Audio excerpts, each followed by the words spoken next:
Hey people, it's Kelly of Print Pray Slay, and I thought you all might want to see how I am using the 26 Sermon Notes Challenge Journal. So I'm going in and writing the date. It's September 10th, and I'm going to flip through to the first spread, which is, of course, number 1. So the date on here that I'm putting in is, July the 24th. That's when I heard this sermon. It was by Jermaine Jones, and it is called Sweet Tooth. So the key scriptures in here are James 1:13 through 14. So I'm in my study Bible, so I can, get the actual scriptures. So I'm going to write them in. I'll tell you what it says. It says, and remember when you are being tempted, not to say, God is tempting me. God is never tempted to do wrong, and he never tempts anyone else. Temptation comes from our own desires, which entice us to drag us away. So I'm going to go in, I'm going to write that in the key scriptures section. So that is the little orange wonky shape that is on the right side. I did not get a chance to go to, I'm about to say Home Depot, but it's definitely Office Depot. I didn't get a chance to go to Office Depot for them to cut the spine off. So I am not sure where I should stop writing in order for them to cut it off and not cut off my words. So I'm just hoping that when they do cut the spine off that I am still left with my journaling here. So I do advise to go get this spine cut. If that is what you want, go get that cut first before you start journaling in your journal. Do not be like me.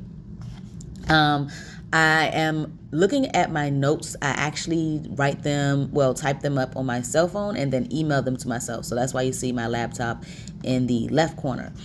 So I'm looking at that to see some notes, and my notes are saying things we used to do at will are now temptations that we are trying to avoid now that we want to live a better life.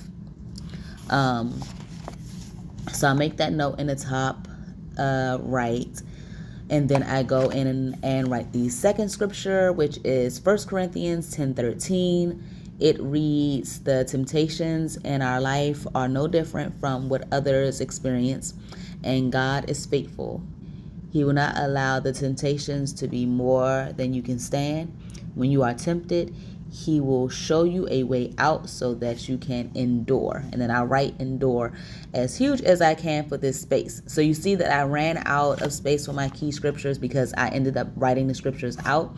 You can just list the scriptures here, but I figured since it was only 2 scriptures that I could get away with writing the whole thing. But apparently I write too big.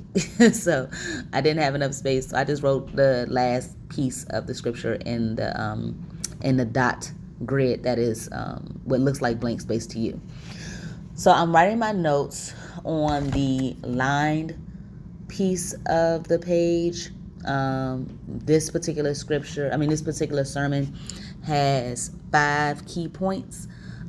He calls them misconception number 1, 2, 3, 4, and 5. So it's a lot of notes that came in here. And as I got to the end, I was like, I want to make sure I show you all how I do my sermon notes when it's not a lot of notes. Because I don't want you to feel like, wow, I have to I got to take every word that the pastor says and put it down on a page so that I can fill this whole spread. You do not have to do that, okay? If you do not use any of the blank space and only write it within the wonky shapes, I don't know why I'm calling it wonky. We're just going to stick with that because that's what I've been saying for the past couple videos that I have shot on this journal. So if you want to just stick to the shapes and the lines there and leave the dot grids blank, you can very well do so. This is your journal. The point is not for you to feel overwhelmed at all. It's to enjoy writing your sermon notes. So over there, I just write my notes. I just write that God is never tempting us. Satan is using temptation for our destruction. And some other notes about temptation that the pastor happened to have said. I wrote a little special note that says sometimes the issue is not the enemy, it's something within me. So that's something like a little reflection that I have right there. And then I move on to the other side, which is where I lay out all the points that the pastor said, which is misconception 1, 2, 3, 4, and 5, and then I'll have my prayers. So in this section on this side of the spread is only a space for the prayers within the wonky shape, And then outside of that, there are gray dot grids. Just like I said before, I made them gray because I wanted them to be visible enough for me to use them to keep my notes in a line. But because sometimes, you start veering off and your notes start taking this dive. But I wanted them to be in a straight line, so I used the dot grid that way. But I didn't want them to be really dark. So I didn't want the page to be like polka dots. So misconception number 1 is that someone else made me do it. Okay, and then there's a reference to Adam and Eve in Genesis and how they were blaming everybody else. And then in misconception number 2, there's the misconception that I'll be fine, like thinking that, we'll be okay. It's okay to fall into temptation. We'll just be fine in the end. And then the scripture reference for that was 1 Corinthians 10:12. If you think you are standing strong, be careful not to fall. Okay, so you're actually falling into temptation. Just because you think you're going to be fine doesn't mean that that's what you are. Misconception number 3, nobody understands what I'm going through. That's definitely spoken about in 1 Corinthians 10:13. Misconception number 4 is I couldn't resist, like it's just what it is.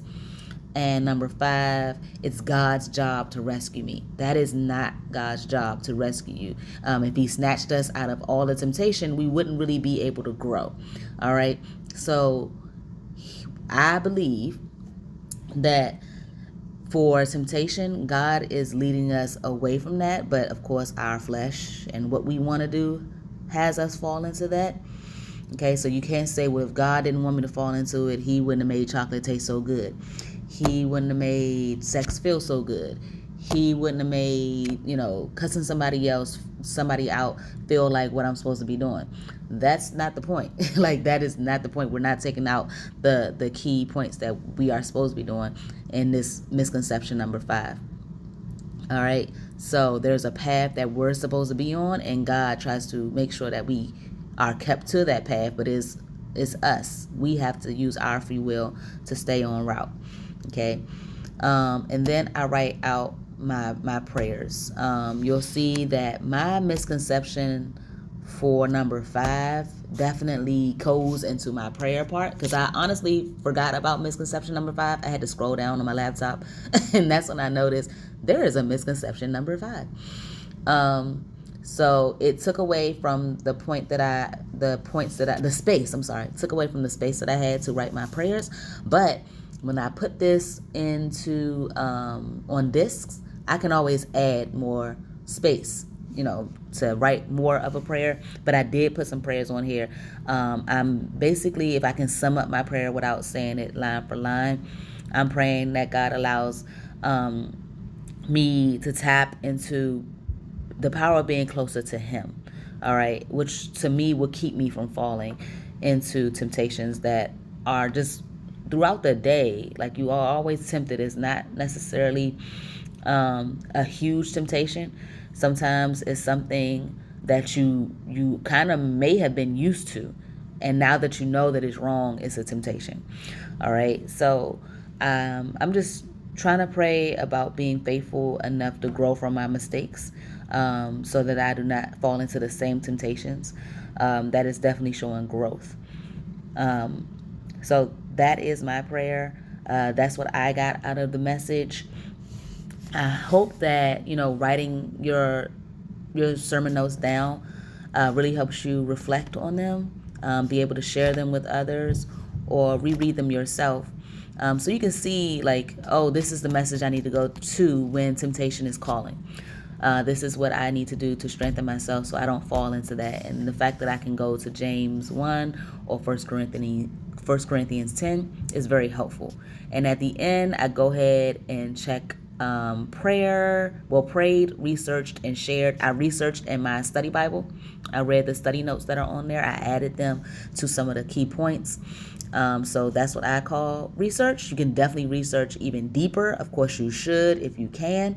And then I'll check revisit it. I can check it technically right now, but I'm going to try to revisit it after like a couple of weeks. And then I'll check that in the follow-up checklist.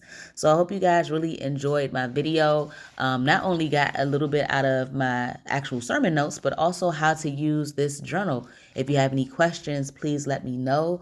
You can type them down below. You can email me or anything like that. This is me putting in the notes into the sermon log so I can easily go to it, and you see I type temptation. So this is it. I really hope that you guys like it. Let me know. Bye.